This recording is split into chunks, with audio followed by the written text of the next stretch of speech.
So, I had a couple of weeks off work in December, and so I managed to complete 21 books, which I am super happy about. It's the best reading month that I had all year, although like I said I had like 2 weeks off work, so I'm not surprised about that.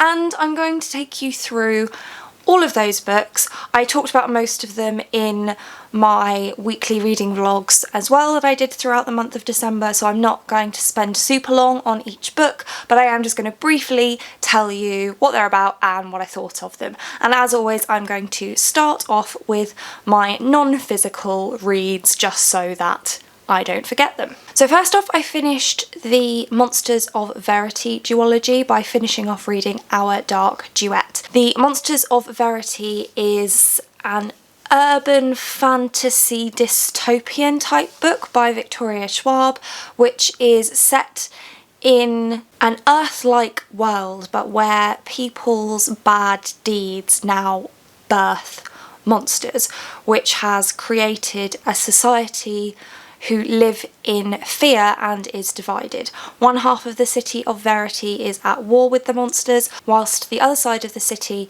has essentially weaponised the monsters and is using them to make a profit. And we follow two teenage characters who become unlikely friends. It was a reread for me. I really enjoyed the duology. I don't like book 2 as much as I like book 1, but I did still really enjoy myself. I also read Sadie by Courtney Summers as an audiobook this month, and mystery thrillers are a little bit of a difficult one for me, and I just wasn't that invested in what was happening. I don't feel like I cared enough about the characters, and although I've heard a lot of people say that it's a very intricate story, I didn't really feel that it was, and I didn't find anything that happened particularly surprising. I don't know if they were meant to be big reveals, but I didn't find them particularly surprising. Like I said, the ending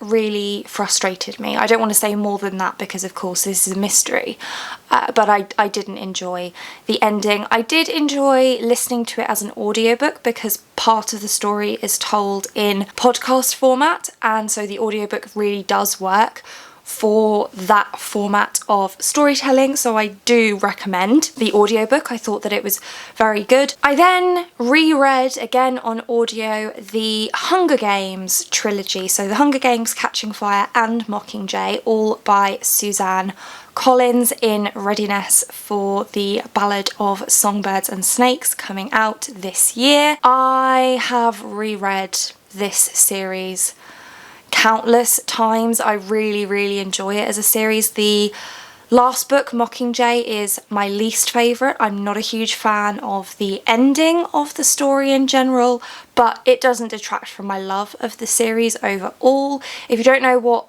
The Hunger Games is about, essentially it's a very far future and post-apocalyptic human race where humanity has reasserted itself with a capital in the centre and 13 districts set around, and the 13 districts are each responsible for a different type of trade, and the capital is essentially the governing body, and the districts are not very happy about the oppression, so they decide to rise up and form a rebellion. This is all before the events of the first book, so none of this is a spoiler, and the districts lose, and when the capital wins they begin something called the Hunger Games as a form of punishment and a reminder that the capital will always win. And the Hunger Games involves the selection of 2 children who will go into an arena and fight to the death, and it's incredibly brutal and I love it. It's really a fantastic series, and if you haven't read it yet then I really highly recommend it. I also listened to The 7 Husbands of Evelyn Hugo by Taylor Jenkins Reid, which is actually my second book by this author. I read Daisy Jones and the Six earlier on in 2019, and so I decided to pick up Evelyn Hugo because it's got a lot of hype around it and I wanted to see what all the hype was about. And sadly, I didn't enjoy it as much as Daisy Jones. It was fine, there was nothing wrong with it. I just didn't enjoy it as much. I didn't get as invested in the characters. I wasn't as captivated by the story.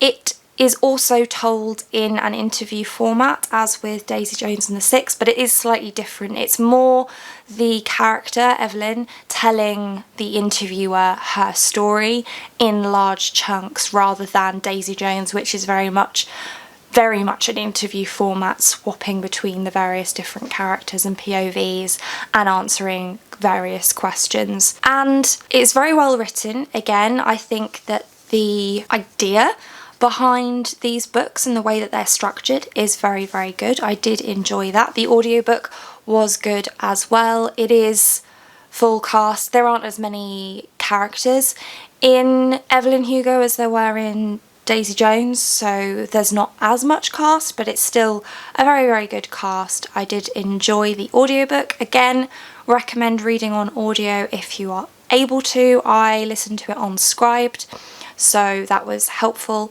I just didn't connect as much with Evelyn Hugo as I did with Daisy Jones and the Six. I didn't find the quote-unquote big reveal that surprising or shocking. I mean, I didn't figure it out more than like a chapter beforehand, but it didn't necessarily wow me, especially like the one in Daisy Jones and the Six did. So I liked it. It was fine. Don't necessarily agree with all the hype, sadly. And then I listened to the first 3 books in the Wayward Children series by Seanan Maguire. So Every Heart a Doorway, Down Among the Sticks and Bones, and Beneath the Sugar Sky. If you don't know what this series is about, they're short stories, so I won't say too much, but it's essentially the story of various children when they come back from portal fantasy worlds. So portal fantasy worlds are places like Wonderland, Neverland, Narnia, that kind of thing, and what happens to these people when they come back from those places where they felt that they belonged. Some of them go to the school for wayward children, and that's all I'll say. If you like the sound of the premise, I would say give them a go because they are very short stories. So they're not massive time investments if you're not sure if it's the kind of thing you're going to enjoy. I really enjoyed them. I especially liked books 1 and 2. I feel like book 3, Beneath the Sugar Sky, tried to do too much in too short a time, whereas the other ones got that balance right, in my opinion, and I think that that is a general consensus. Beneath the Sugar Sky doesn't seem to be as popular in the series, but it is a very interesting premise, and I enjoyed them. A lot of people complain that they want full-length novels in this universe from this author, but actually I didn't have a problem with the length of the books. I quite enjoyed that sort of shorter form length without tons of description and just a lot of focus on the plot. I'm more of a character driven reader, but occasionally it's nice to just focus in on one thing. That's what I think anyway. Now I'm going to move on and discuss all of the books that I read physically. Some of these I did listen to the audio as well, so I'll let you know if I did. And I'm not going to talk about these in order. I've got them piled up next to me. I'm just going to discuss them as they come up. So the first one, which I actually read on Christmas Eve, was 'Twas the Night Shift Before Christmas by Adam Kay, which is a very, very short story. It's non-fiction and it's basically the same premise as his first book, This Is Going to Hurt. He is now a screenwriter and author, but Adam Kay originally was a junior doctor in the NHS in the UK, and book 1 is set up as essentially diary entries and anecdotes of his time as a junior doctor, and this does the same thing. It just focuses on the 6 Christmases he spent working in the NHS. It's very, very funny and very, very poignant, and it's a good look at the workings of the NHS. I'm not sure that the narrator is entirely reliable. I'm pretty sure he makes himself look a lot better than he actually was in a lot of situations, and amplifies certain things to increase the comedy factor, but I did still really enjoy this one, and it was just a fun, quick read to read on Christmas Eve, and I enjoyed it. I also read I Hear the Sun Spot by Yuki Fumino, which is a manga about a student with a hearing impairment who needs a note taker to assist him with his university classes, and the other character becomes said note taker. It was a little bit difficult to follow the story in this one, if I'm being perfectly honest.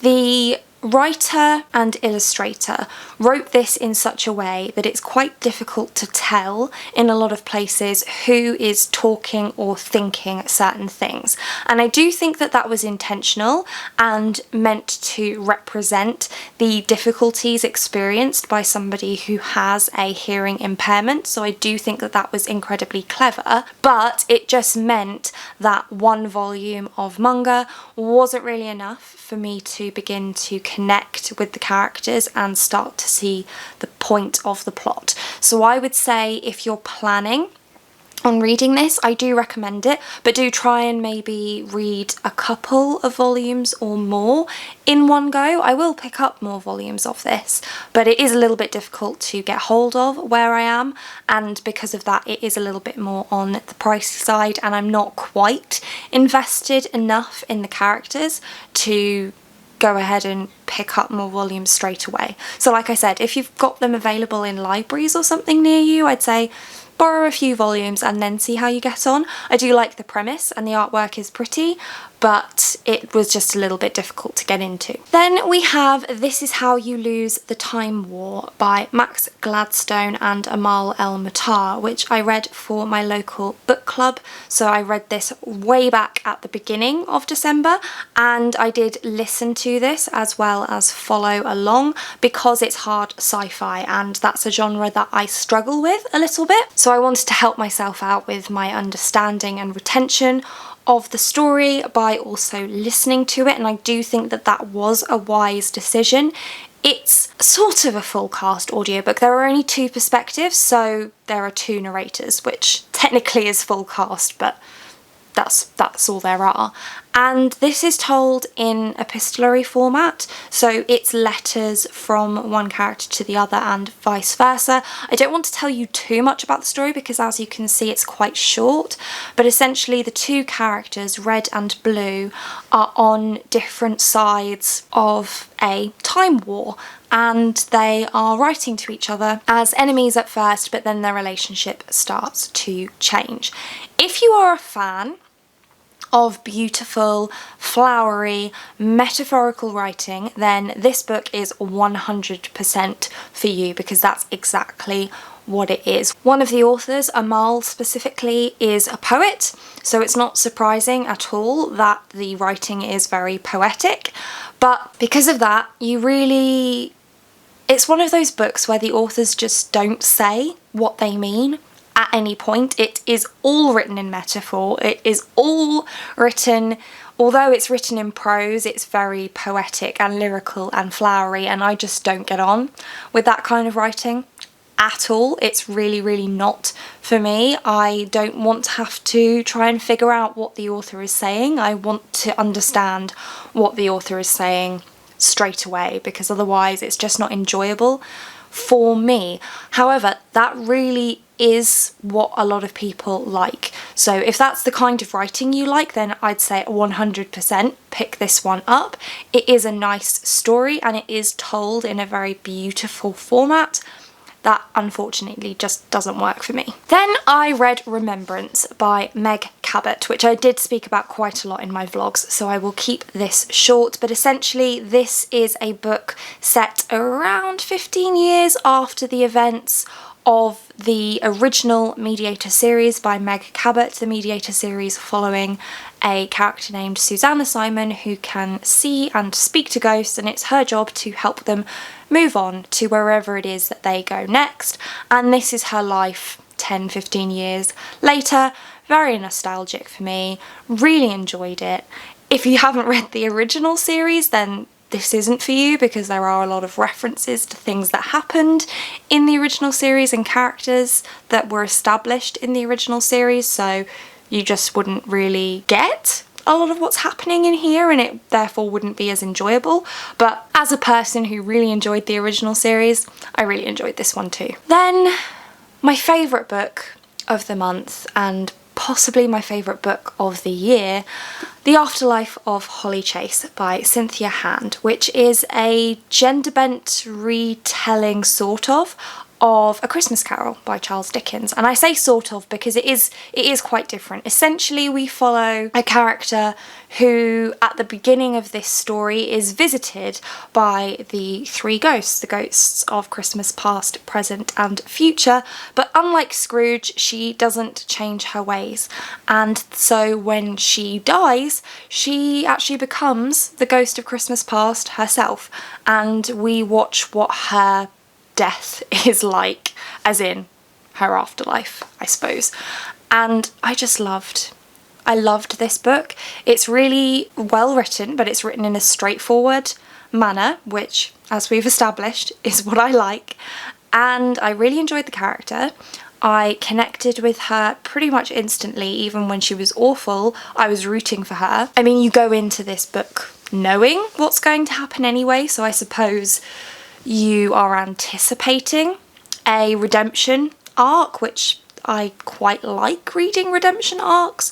So you go in anticipating that, which means that you have a certain amount of acceptance for the character's flaws, and a lot of the other characters in this are very engaging, and there were a few things that were going on that I'm not sure if they were supposed to be twists or whether they were just twists for the character. I certainly figured them out and the character didn't, so I suspect it's the latter. But either way, I thoroughly enjoyed this story, and I will be reading it every single Christmas. I shed a little tear while I was reading this towards the end, and I highly recommend it. I mean, I don't think it would be as impactful if you read it any other time than just before Christmas, but I still highly recommend it. It's a wonderful book. I also read and listened to I Was Born for This by Alice Oseman, which follows two characters, and it is a dual narration audiobook, so I do recommend the audiobook if you are able to get hold of it. I think it's really good. We follow a character who is a member of a very famous boy band, but he struggles with anxiety and paranoia, so fandom culture is very difficult for him. Our other character is one of the fans of the band, and she really struggles with understanding her identity outside of being a fan of this band. And we follow each of the characters on the lead up to a show that the band will be performing, with a meet-up beforehand in which our second character will be meeting the members of the band along with a whole host of other people. And it's somewhat of a difficult read just because of the anxiety representation that's in it and the paranoia representation that's in it. You can see how much Jimmy is really struggling with that element of his life, and so you really feel for him. I didn't love this book as much as I've loved Alice's other works, but I did still really enjoy this one, and I do think that it's a worthwhile read. I've heard some others say that they struggle to suspend their disbelief enough to believe the things that happened in this story, and I can see why that wasn't a problem for me, but I do just mention it because some people have struggled with that. I personally didn't, but I can see why you would. I can't tell you what that's about though, because spoilers. Then there was the December book club that I run here on the channel, and we read The Girl Who Drank the Moon by Kelly Barnhill, which is a middle grade fantasy book about a town that sacrifice one baby, the youngest baby in the town, village, whatever, once a year to a witch that lives in the woods so that they'll be safe from the witch. But it turns out that actually the witch isn't evil, and she's just finding these abandoned children and thinking, hey, I should probably help out and not allow wolves to eat these children. And so she rescues them and takes them to find them new adopted families in other towns and villages that surround the forest. And the other character that this story focuses on is one of the children that the witch rescues but accidentally feeds moonlight instead of starlight, thus imbibing this child with magical powers. And I don't want to say too much more or any more about it because it's middle grade, so plot wise it's fairly simplistic and anything else I say is spoilery, but this was very whimsical. It's very well written. It's not quite lyrical but heading in that direction, if you know what I mean. It's somewhat fairy tale-esque, I suppose. I did enjoy it. I think that it's a fantastic book for a middle grade audience. I would highly recommend this for middle grade readers. As an adult reader, I enjoyed it. It wasn't as impactful as some middle grade books that I've read, and I don't think it deals with as strong themes as some middle grade books that I've read, but I did really enjoy myself reading this one and I would recommend it. Then I read and listened to, in fact this was the book that I finished 2019 on, The Starless Sea by Erin Morgenstern, and I haven't read The Night Circus, so this is my first Erin Morgenstern book and I really enjoyed myself. I was a bit nervous going into this one because some of you have read it and said that you didn't like it particularly much and found that the plot was too tangential, and it definitely is. The plot is very much tangential. It's quite a character-driven story, which of course works for me because I am a character-driven reader. The audiobook is full cast and I would highly recommend the audiobook. It is very, very good, but for a first read, I think you either need to read physically or you need to read and listen to the audiobook at the same time. I wouldn't recommend starting with just the audiobook, simply because this story is very intricate and in some places difficult to follow. Not in the fact that what's happening on the page is difficult to follow, but how the thing that's happening on the page links back to other things that have happened earlier is difficult to follow. And I think if you're not able to easily flip back and check certain things, you might really struggle to follow what's happening and understand the relevance of what's happening. And I think it's the kind of book that I certainly will need to reread because I know that there is a lot in here that I have missed because I didn't know where we were going the whole time.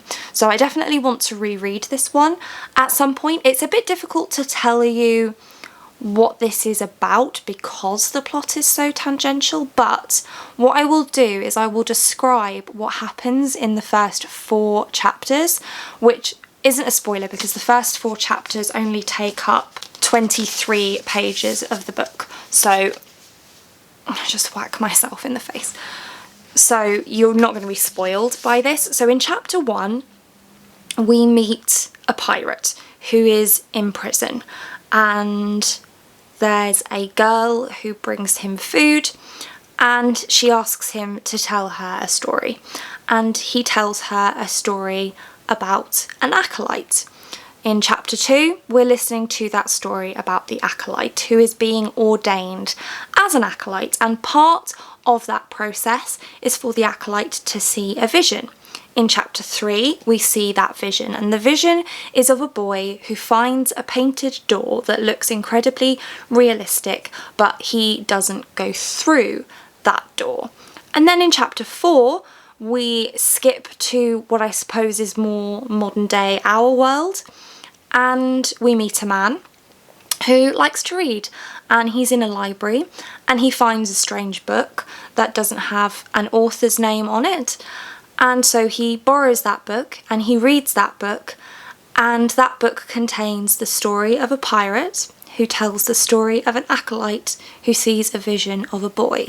But that boy was this man in his youth. So it's a story within a story type book, and throughout the novel we are following the man, Zachary, as he discovers the Starless Sea, And we're also reading excerpts from various books that are somewhat foretelling what is going to happen or what has happened in the past. It's a very, very, very intricate and atmospheric book with great characters. I really enjoyed myself reading this one, and I really do recommend it. I think if that premise sounds even remotely interested to you, and if you're not bothered by books that are not incredibly plot focused and books that you don't necessarily understand what's going on for the vast majority of the book, then you would possibly really like this one. I think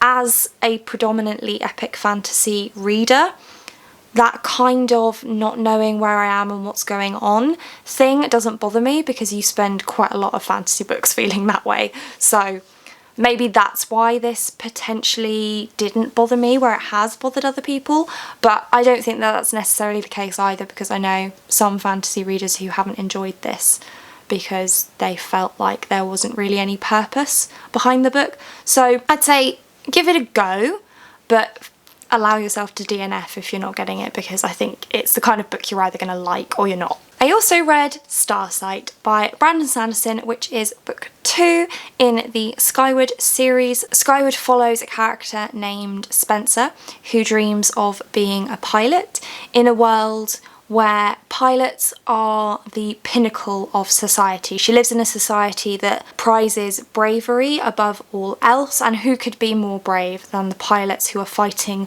the war against the Krell, which is an alien race that is constantly attacking our community.